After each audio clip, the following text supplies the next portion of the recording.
I met Sandy Housnell about 7 years ago when life was pretty tough with one of my businesses and I was suffering high stress levels. So every week for I think about 6 months I used to go to Sandy, and I have to tell you I would be on cloud nine for about 4 or 5 days afterwards, start to get a bit low and I'd go back again. And what I thought today, she could just tell us where she's come from and what she does.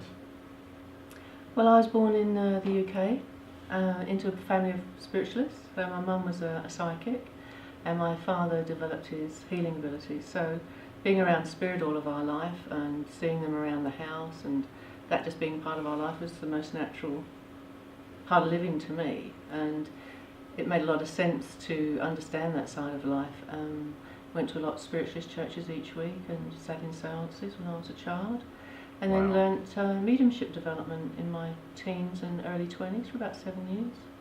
Learnt psychometry and used to read the tea leaves. My mum taught me to read the tea leaves. So really you started as a tea leaf reader? Yeah, right in the early days, yeah. Yeah, as a child, my mum taught us when we were probably about 5 or 6. Wow. Yeah. Because her grandmother used to be one as well. So it's just run in the family. And then when Dad met Mum, he had an inkling for that. I didn't quite fully understand it, but then he developed his skills as a healer over the years. So he always attended the spiritualist churches on a regular basis. Used to have great fun. And then from there you moved out to Australia? Yeah, I came to Australia about 22 years ago now, yeah. And now I focus a lot more on the healing work, not the mediumship work. Some readings, but mostly the healing work.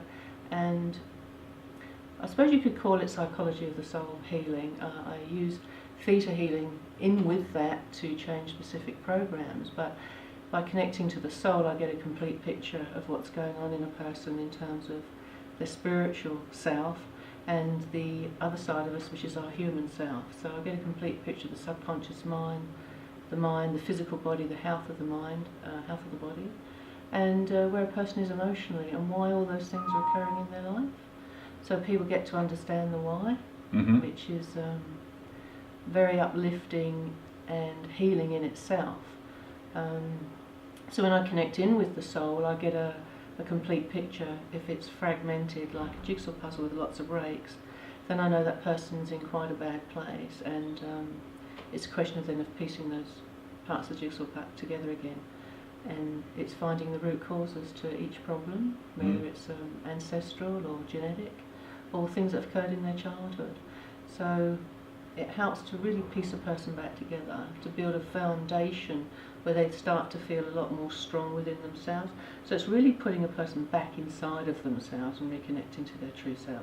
Okay. Because when you've got lots of cracks, lots of things fall through, so they're not really very connected with their self, so they're very influenced by what's going on out in their external world. So they lose touch? Lose touch, yeah, get very lost, suicidal, very depressed. Is there a general theme across? Do you get the same type of people, the same type of problems? On the whole, people that have got emotional issues that are transforming themselves into health issues, or their life is just not going right, like relationships, jobs, career, don't feel they're going along the right path. Then other people that are spiritually aware that want to enhance those gifts and want a lot of mentoring to how to speak to their guides or their angels, or to develop their own spirituality, or more so connect with their soul's purpose so they actually live in that total truth of themselves. And that's ideally where you want to get everybody, even in the healing. So there's a lot of mentoring in the healing as well. Well, look, I can only remember the depression at that time was overwhelming, and I'd go back to work and they'd say to me, "You've been smoking something," because I used to feel so good after those sessions, Now, another interesting point that we spoke to before the video was that with the idea of where does the disease come from, or where do the problems, are they diseases that come from the outside or the inside? And you did speak about genetics as well playing a big role. Mostly from what I've found in the research that I've done, in the work that I've done, is that a lot of the diseases come from within ourselves.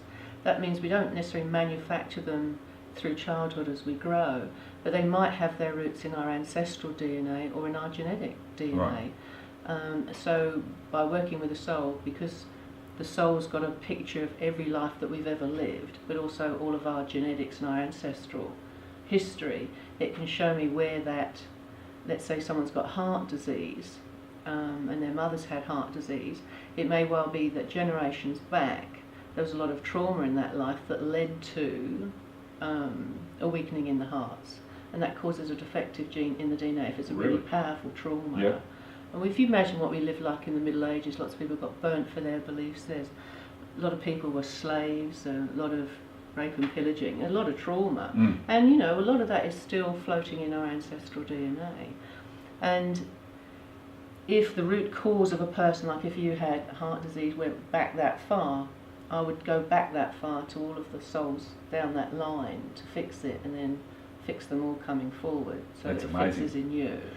And that's why the soul healing is so important, because you don't get to see that otherwise. It's a complete mirror. And is there a process? Well, I don't want all your trade secrets, but is there a process of what you do? So if I was here today and I was laying down on the table, what is a process by which you do that?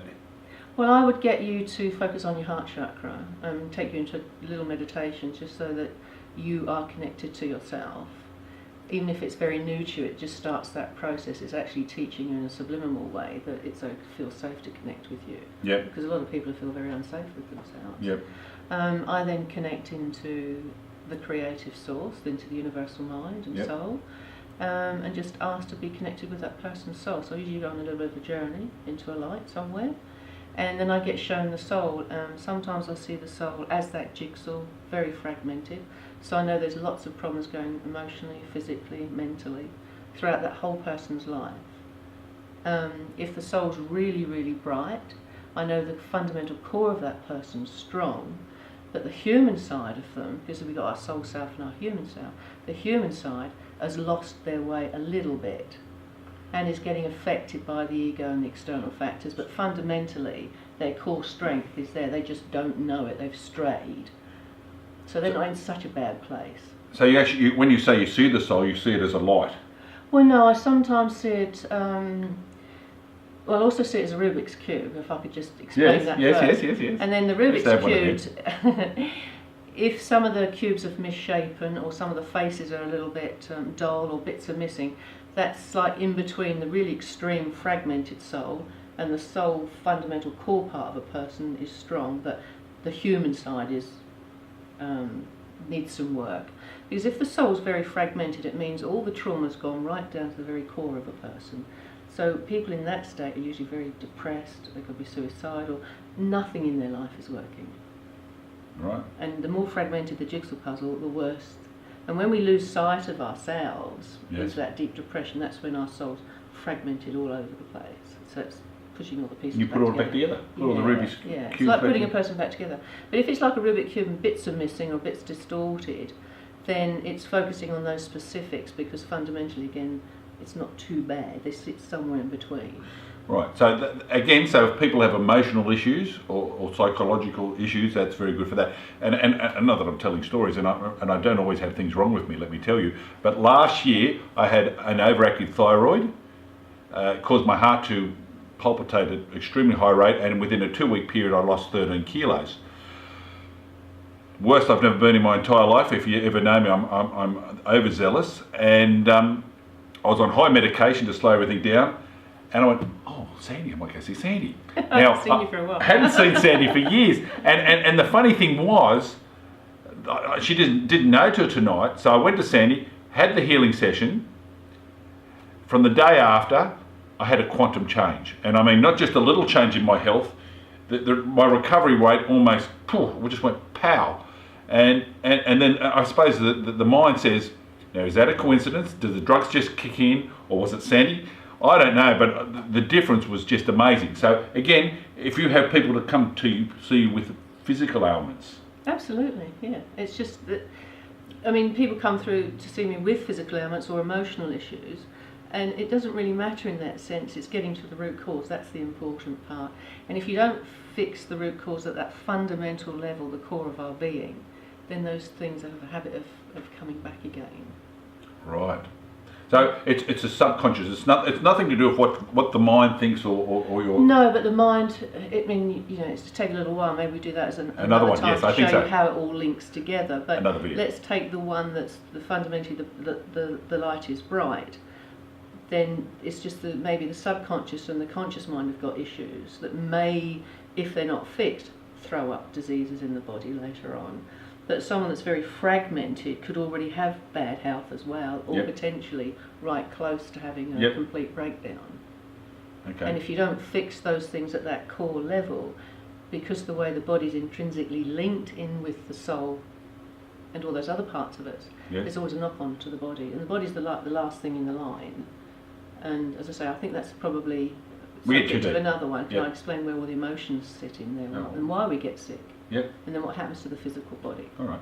Look, I think we've spoken enough. As you can see, she's very good at what she does. Below here is a link to Sandy's site as well as her phone number. So give her a call. Yes, please. Cool. Okay.